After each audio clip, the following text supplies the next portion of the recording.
Hello everyone, welcome to maths classes by KV teacher. Students, today in this video we are going to start last exercise of class 9th maths first chapter number system which is 1.6. इस exercise में exponents and power की कुछ basic properties use हुई हैं.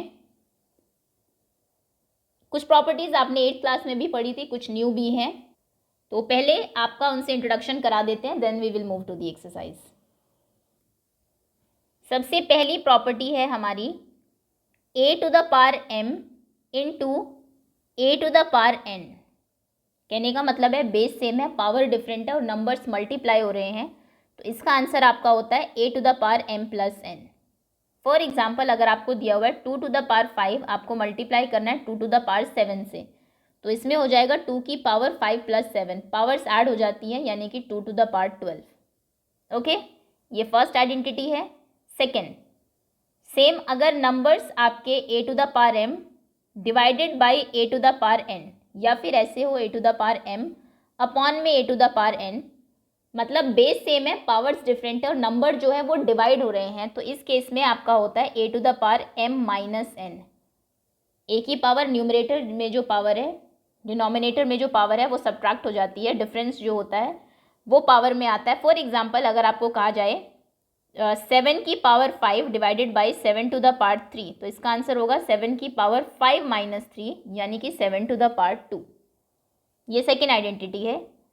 Next में power की power अगर हो, फॉर एग्जाम्पल थर्ड आइडेंटिटी है a to the power m whole to the power n.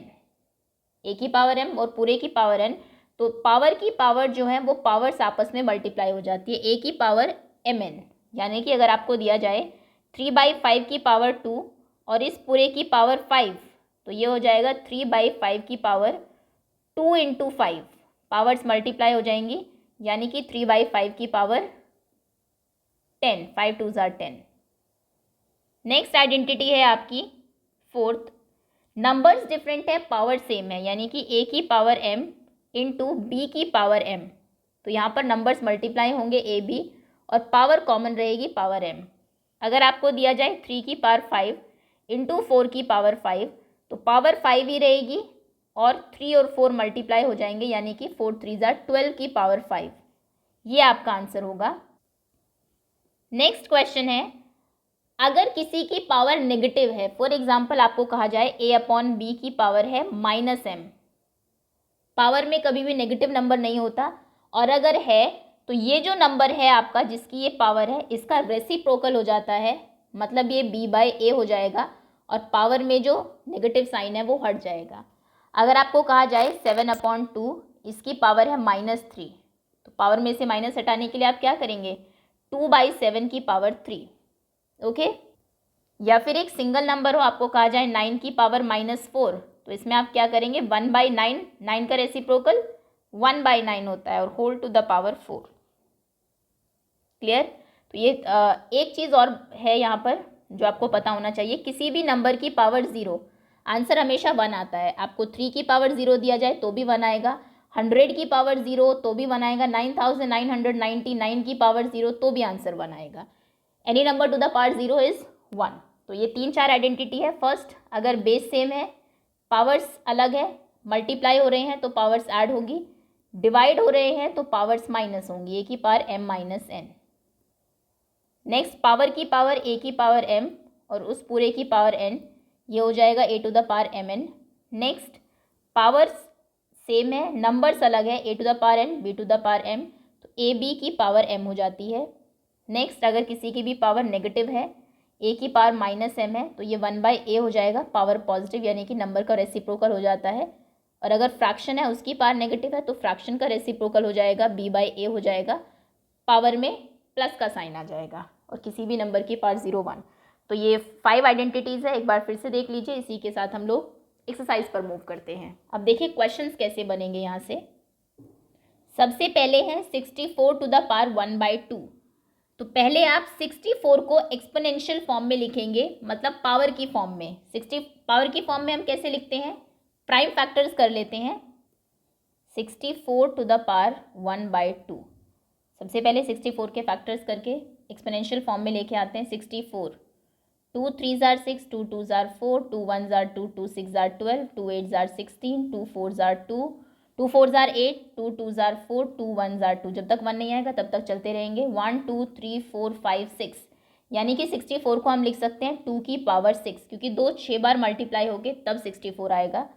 64 को आपने लिखा 2 की पावर 6 और इसकी पावर 1/2, क्योंकि 64 की पावर 1/2 थी। अब आइडेंटिटी कौन सी लगेगी? पावर की पावर आपस में क्या होती है? मल्टीप्लाई, मतलब 2 की पावर 6 इंटू 1/2, पावर्स मल्टीप्लाई हो जाएंगी।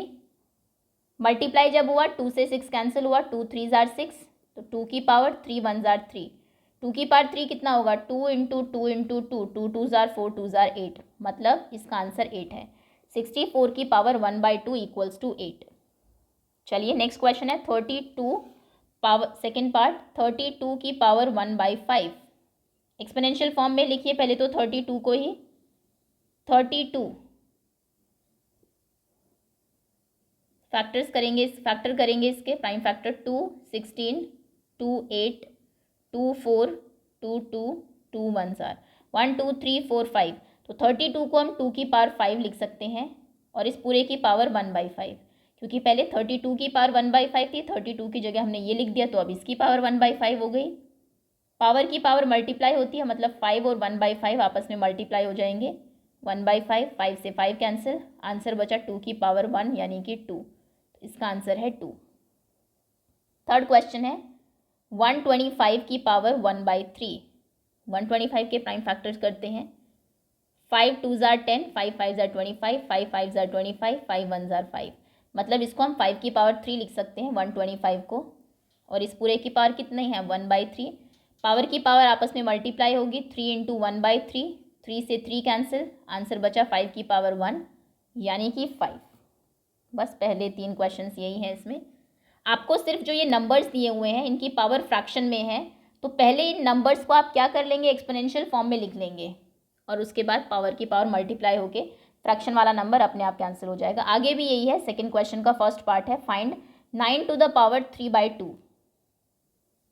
9 टू द पावर 3/2, 9 को क्या लिख सकते हैं? 3 3 जार 9, 3 1 जार 3, 3 का स्क्वायर 3 इंटू 3 लिख सकते हैं। तो 9 को हमने लिखा 3 का स्क्वायर और इस पूरे की पावर कितनी है? 3/2, क्योंकि 9 की पावर 3/2 थी, 9 को ये लिखा तो इसकी पावर 3/2 हो जाएगी। 3 की पावर 2, उसकी पावर 3/2, पावर की पावर आपस में मल्टीप्लाई होती है, 2 से 2 कैंसिल, आंसर बचा 3 की power 3। 3 to the power 3 means 3 into 3 into 3, 3 3 जार 9, 9 3 जार 27, तो इसका आंसर है 27। अगला क्वेश्चन है आपका सेकेंड, 32 की पावर 2/5। 32 के प्राइम फैक्टर हमने अभी किए हैं। 32 को हम लिख सकते हैं 2 की पावर 5, ये प्राइम फैक्टर आप कर लेंगे। तो 32 की जगह हमने रखा 2 टू द पावर 5 और इस पूरे की पावर कितनी है? 2/5। पावर की पावर मल्टीप्लाई हो जाएगी, मतलब 5 इंटू 2 टू द पावर 5, 5 से 5 कैंसिल, क्या बचेगा? 2 की पावर 2 यानी कि 2 इंटू 2 दैट मीन्स 4। 4 हमारा आंसर है। लास्ट क्वेश्चन है आपका 16 की पावर, थर्ड पार्ट है 16 टू द पावर 3/4। 16 को आप क्या लिख सकते हैं? 16 के फैक्टर करिए, 2 8 जार, 2 4 जार, 2 2 जार, 2 1 जार, यानी कि 2 की पावर 4। तो 16 को हमने लिखा 2 की पावर 4 और इस पूरे की पावर 3/4, यानी कि 2 की पावर 4 इंटू 3/4, पावर्स मल्टीप्लाई हो जाएंगी आपस में, 4 से 4 कैंसिल, आंसर बचा 2 की पावर 3 यानी कि 2 इंटू 2 इंटू 2, 2 2 जार 4, 4 2 जार 8, तो इसका आंसर है 8। फोर्थ क्वेश्चन है हमारा 125 की पावर -1/3। पहले सॉल्व कर लेते हैं, लास्ट में जब आंसर में नेगेटिव आएगा तो हम पावर से माइनस हटा देंगे। तो अभी आप क्या करेंगे? 125 को पहले एक्सपोनेंशियल फॉर्म में लिखिए। 125 को हमने ऊपर किया है, हम 5 की पावर 3 लिख सकते हैं। 5 5 जार 25, 25 5 जार 125 और पूरे की पावर कितनी है? -1/3। पावर्स आपस में मल्टीप्लाई होंगी, 5 की पावर 3 इंटू -1/3, 3 से 3 कैंसिल, आंसर बचा 5 की पावर -1। पावर में जब भी माइनस हो उसको हटाने के लिए इस नंबर का हम रेसिप्रोकल कर देते हैं, मतलब 5 का उल्टा हो जाएगा 1/5। पावर 1 का कोई मतलब है नहीं लिखने का, 1/5 ही आंसर है सिर्फ। क्लियर है? अब हम आते हैं लास्ट क्वेश्चन पर। थर्ड क्वेश्चन का फर्स्ट पार्ट है आपका 2 to the power 2/3 into 2 to the power 1/5, यानी कि बेस सेम है, आपकी पावर्स डिफरेंट है। जब बेस सेम हो तो पावर्स ऐड हो जाती है, यानी कि बेस 2 ही रहेगा, 2/3 और 1/5 ऐड हो जाएंगे। तो इसका फर्स्ट पार्ट लिखते हैं पहले, 2 to the power 2/3 into 2 to the power 1/5। आप लिखेंगे 2 to the power 2/3 plus 1/5, powers add करेंगे क्योंकि ए की power m into a to the power n, a to the power m plus n होती है। आइडेंटिटी ये है, आपका लॉ ये है। अब पावर्स में फ्रैक्शन के नंबर है, फ्रैक्शन के नंबर को आप एलसीएम लेके जैसे नॉर्मल सॉल्व करते हैं वैसे ही करेंगे। 2 की पावर हो जाएगी 5 और 3, इनका एलसीएम होगा 15, 3 5 जार 15 होते हैं। सो यहाँ 3 5 जार 15, 2 5 जार 10, 5 3 जार 15 होते हैं, ऊपर भी 3 से मल्टीप्लाई करेंगे, 1 3 जार 3, तो यानी कि 2 की पावर 10 प्लस 3 13, 13/15, यही हमारा आंसर है। आगे हम कुछ कर नहीं सकते क्योंकि 2 एक्सपोनेंशियल फॉर्म में भी नहीं जा सकता है कि पावर से आप फ्रैक्शन हटा सके। ओके, सेकेंड क्वेश्चन है आपका 1/3 टू द पावर 3 और इस पूरे की पावर 7। अगर ये ब्रैकेट लगा है तो इसका मतलब है 1 की पावर भी 7 है और 3 टू द पावर 3 की पावर भी 7 है। देखिए, अगर आपसे कहा जाए 5/7 की पावर 3, इसका मतलब माना जाएगा सिर्फ 5 की पावर 3 है, 7 की नहीं है। लेकिन अगर आपसे कहा जाए 5/7 होल टू द पावर 3, तो इसका मतलब है 5 की पावर भी 3 है और 7 की भी 3 है, क्योंकि यहाँ पर ब्रैकेट लगा हुआ है।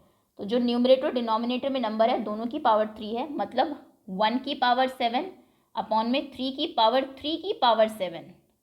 1 की पावर 7 1 ही रहेगी, 1 को आप कितनी बार भी मल्टीप्लाई कर लीजिए 1 ही रहता है।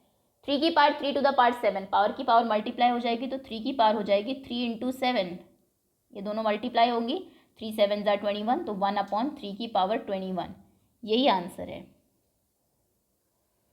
आगे आते हैं, थर्ड पार्ट है आपका 11 टू द पावर 1/2 अपॉन में 11 to the power 1/4, a to the power m upon a to the power n। क्या आइडेंटिटी होती है? A to the power m minus n, powers minus हो जाती है, तो यहाँ पर भी 1/2 से हम माइनस कर देंगे 1/4 को। कैसे करेंगे? एलसीएम लेके, 2 और 4 का एलसीएम 4 होता है, 2 2 जार 4, ऊपर 2 से मल्टीप्लाई होगा, 2 1 जार 2, माइनस 4 है, 4 ही है तो 1 है, 1 ही रहेगा। 11 to the power 2 minus 1 is 1, 1/4, और यही आपका आंसर है। लास्ट क्वेश्चन है, 6th question. 4th question, 7 to the power 1/2 into a to the power 1/2। Power same है, बेस अलग है, मतलब ए की पावर m इंटू बी की पावर m। ये क्या होता है? ए भी मल्टीप्लाई हो जाते हैं, पावर वही रहती है, तो 7 8 मल्टीप्लाई हो जाएंगे, पावर 1/2 ही रहेगी। 8 7 जार 56 की पावर 1/2, यही आपका आंसर है। बस इसी के साथ एक्सरसाइज भी आपकी फिनिश होती है। सिर्फ अगर आपको आइडेंटिटी आती है फिर कोई प्रॉब्लम इसमें है नहीं। चलिए, चैप्टर आपका फिनिश होता है। होपफुली सभी बच्चों को समझ में आ गया होगा। That's all, thank you so much for watching.